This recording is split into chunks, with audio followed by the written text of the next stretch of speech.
नमस्कार, मैं RS चौहान एक बार फिर से आपका स्वागत करता हूं, आपका अभिनंदन करता हूं अपने नए वीडियो में। दोस्तों, आप देख रहे हैं मेरा YouTube चैनल। दोस्तों, आज के वीडियो में आपके लिए दो खबर लेके आया हूं। पहली खबर है कि उत्तर प्रदेश के औरैया में कमांडर अशोक रावत जी ने बड़े सम्मेलन का यानी बड़ी सभा का ऐलान किया है ताकि आगे की रणनीति तय की जा सके और सरकार के हठी रवैये को देखते हुए कौन सा आंदोलन करना पड़ेगा जिससे कि सरकार के ऊपर अच्छा खासा दबाव बन सके, क्योंकि सभी लोगों से वो लोग सब मिल चुके हैं और कोई भी नतीजा अभी तक नज़र नहीं आ रहा है। तो दोस्तों, सरकार के हठी रवैये को देखते हुए कमांडर अशोक रावत की अध्यक्षता में 30 अगस्त 2026 को औरैया उत्तर प्रदेश में एक बड़ी बैठक होने जा रही है।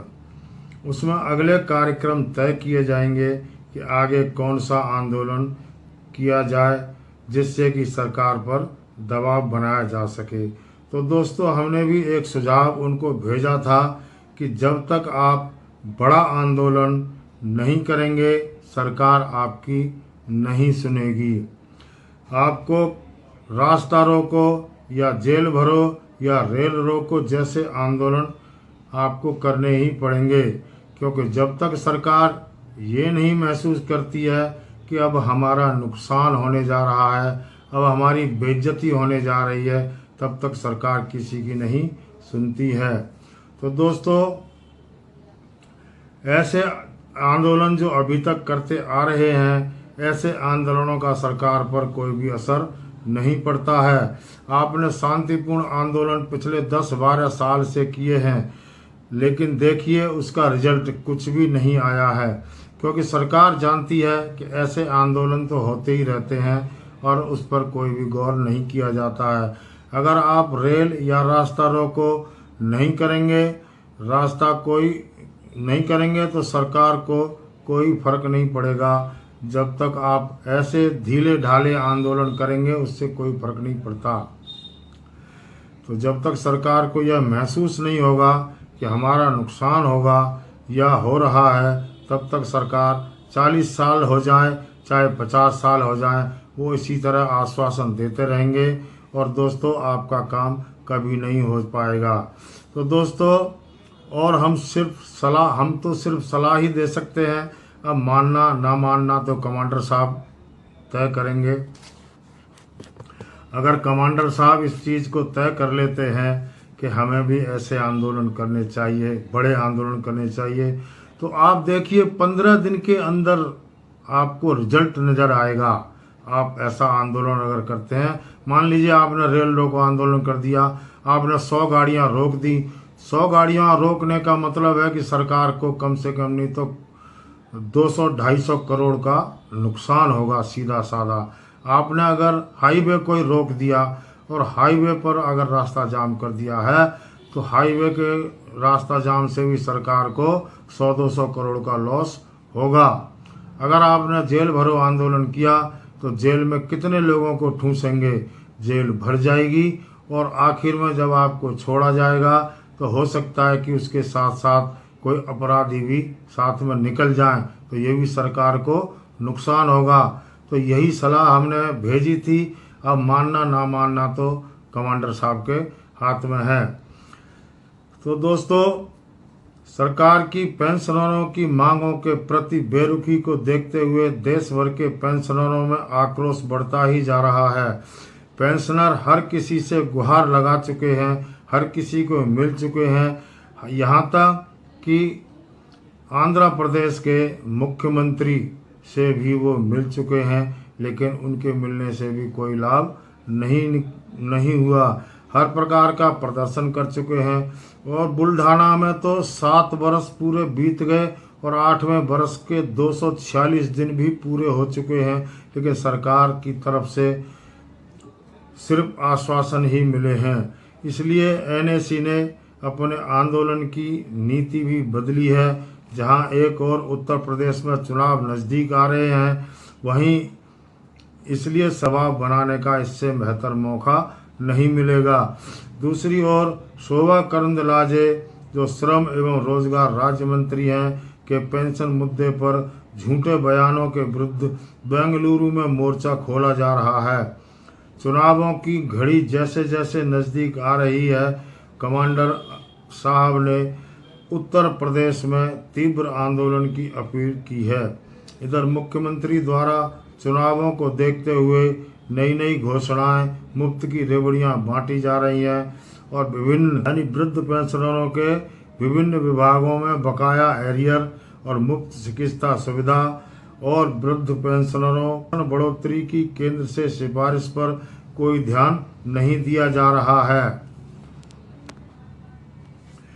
केंद्र की सत्ता का रास्ता उत्तर प्रदेश से ही निकलता है, यानी उत्तर प्रदेश से होकर ही जाता है। इसलिए प्रदेश सरकार पर दबाव बनाने के लिए एनएसी ने भी प्रदेश में आंदोलन की तैयारी शुरू कर दी है और इसमें सबसे पहले अध्यक्ष ओम शंकर तिवारी जी के नेतृत्व में कानपुर मंडल के औरैया 30 अगस्त को हरी रिजोर्ट लॉन चौराहे के पास आयोजित किया जा रहा है, जिसमें राष्ट्रीय अध्यक्ष कमांडर अशोक राउत, राष्ट्रीय महासचिव वीरेंद्र सिंह राजावत, महिला मोर्चा की राष्ट्रीय सचिव सरिताताई नारखेड़े आदि भाग लेंगे। इसमें अतिरिक्त राष्ट्रीय एवं वरिष्ठ प्रांतीय पदाधिकारी भी पेंशनरों का मार्गदर्शन करेंगे। कमांडर साहब और राजावत जी सभी मंडल अध्यक्षों और सचिवों से व्यक्तिगत रूप से सलाह मशवरा करके आंदोलन को एक नई दिशा देंगे। इस सम्मेलन में के संबंध में कमांडर अशोक राउत ने एक अपील जारी कर प्रांत के सभी लोगों से भारी संख्या में भाग लेने का अनुरोध किया है और सभी से 5, 10, 25, 50, 100 जो भी जैसी जिसकी जेब अलाउ करती है उतना ऑर्गेनाइजिंग कमेटी को प्रदान करें। दोस्तों, जैसा कि ईपीएफओ एवं श्रम मंत्रालय बार बार कहता आ रहा है कि ईपीएफओ घाटे में चल रहा है। अब देखिए दोस्तों, अब मैं आपको दूसरी खबर सुनाने जा रहा हूं। जैसा कि आप सभी को पता है कि ईपीएफओ और श्रम मंत्रालय बार बार एक ही रट लगाए रहता है कि ईपीएफओ घाटे में चल रहा है और पेंशन का पेमेंट हम नहीं कर पाएंगे। तो दोस्तों, तो देखिए, ईपीएफओ ने 2022-23 की एनुअल रिपोर्ट यानी वार्षिक लेखा जोखा पेश किया है, जारी किया है, पब्लिक किया है। यानी 2017-18 से लेकर के 2022-23 का लेखा जोखा पूरा सरकार के सामने प्रस्तुत किया है, प्रेस रिलीज कर दिया गया है।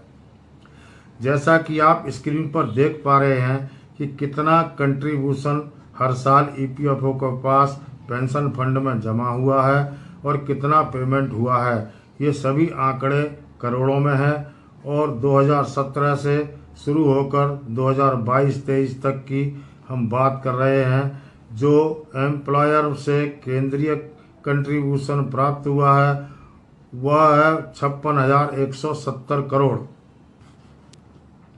मैं इसको आपको विस्तार से बता रहा हूं क्योंकि काफ़ी बारीक लिखा हुआ है, आप उसको पढ़ नहीं पाएंगे, तो मैं आपको पूरा का पूरा क्लियर कर देता हूं। देखिए, जो अभी तक कंट्रीब्यूशन एम्प्लॉयर का जो प्राप्त हुआ है ईपीएफओ को 2022-23 में 56,170 करोड़ प्राप्त हुआ है और जो सरकार से शेयर प्राप्त हुआ है वह 8,714 करोड़, यानी टोटल कंट्रीब्यूशन जो प्राप्त हुआ है वो 64,885 करोड़ 2022-23 में मिला है। इसका जो interest income EPFO pension fund में आया है वो 51,985 करोड़। और देखिए, सिर्फ इंटरेस्ट से ही इतना 51,985 करोड़ रुपए प्राप्त हो गया। इंटरेस्ट आया है वह 51,985 करोड़ सिर्फ इंटरेस्ट से ही प्राप्त हुआ है। तो यहाँ पर टोटल करेंगे तो 1,16,871 करोड़ ये रुपए बनते हैं टोटल। और आज तक का यानी 31 मार्च को ये हुआ है, तो 31 मार्च तक का 2023 31 मार्च 2023 तक का टोटल कॉर्पस फंड, सिर्फ पेंशन फंड में, हम सिर्फ पेंशन फंड की ही बात कर रहे हैं, जो 7,80,380 करोड़ रुपए अभी तक 98% इजाफा हुआ है। अब देखिए, ये कहते हैं बार बार कि घाटा हो रहा है, घाटा हो रहा है। कहाँ है इसमें घाटा, बताइए आप। यानी कि जो पहले इनकम थी उससे जो फायदा हुआ, उससे एक्स्ट्रा जो फायदा हुआ है वो 7,80,380 करोड़ रुपए फायदा हुआ है। अब देखिए आगे चलते हैं। अब यहाँ देखिए, contribution received from employ and government is not touched by EPFO why pension disbursement and payment of withdrawal benefits as there are taken care out of interest. अब देखिए, ये कह रहे हैं कि इनकम ओनली, यानी कि यहाँ पर यह बता रहे हैं कि जो पेंशन फंड का भुगतान किया गया है वह मात्र इंटरेस्ट से ही किया गया है, और जो कंट्रीब्यूशन प्राप्त हुआ है वह ईपीएफओ के द्वारा टच भी नहीं किया गया है।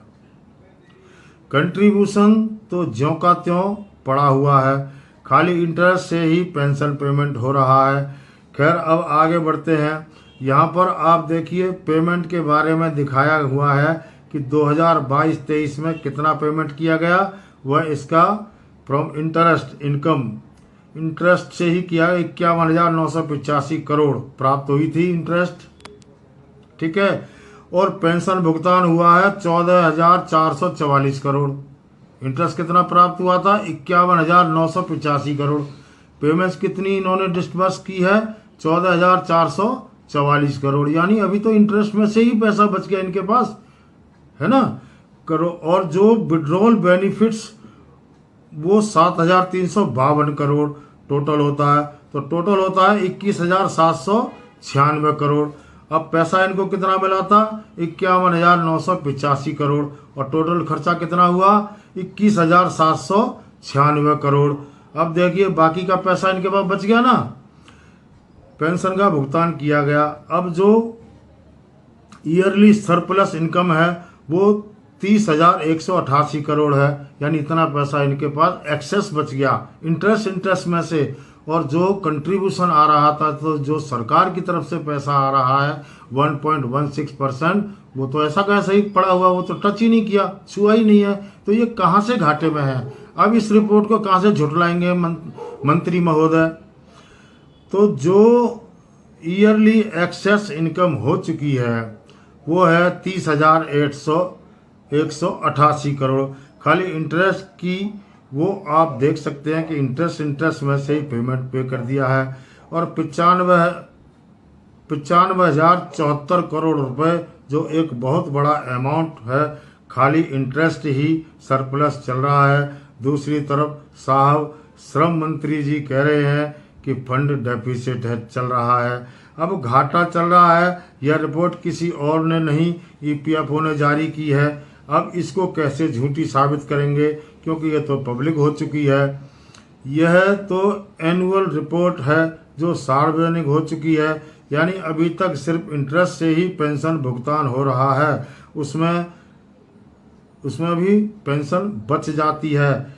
यानी टोटल खर्चा होता है 21,796 करोड़, और पैसा बच जाता है 30,188 करोड़ सिर्फ ब्याज में से। अब बाकी के जो कंट्रीब्यूशन आता है, जो सरकार की तरफ से आता है, वो सब ज्यों का त्यों ऐसे ही पड़ा है। तो अब ये कितना झूठ बोलते हैं कि हम कहाँ से पेंशन दें, डेफिसिट में है पीएफओ। अब इस रिपोर्ट को कैसे झुटलाएंगे, यानी इनका मन पेंशन देने का नहीं है। अब दोस्तों, अब से उसमें भी बच जाती है, बाकी का पैसा ज्यों का त्यों पड़ा हुआ है। अब देखिए, ये इसका मतलब ये हुआ कि ये पेंशन देना नहीं चाहते, इनकी नीयत ठीक नहीं है। अब पैसा की कोई कमी नहीं है, देख लीजिए, मैं इन्होंने एनुअल रिपोर्ट जो जारी किया है उसमें पैसे की कोई भी कमी नहीं है, और ये सार्वजनिक हो चुकी है, अखबारों में आ चुकी है, ठीक है।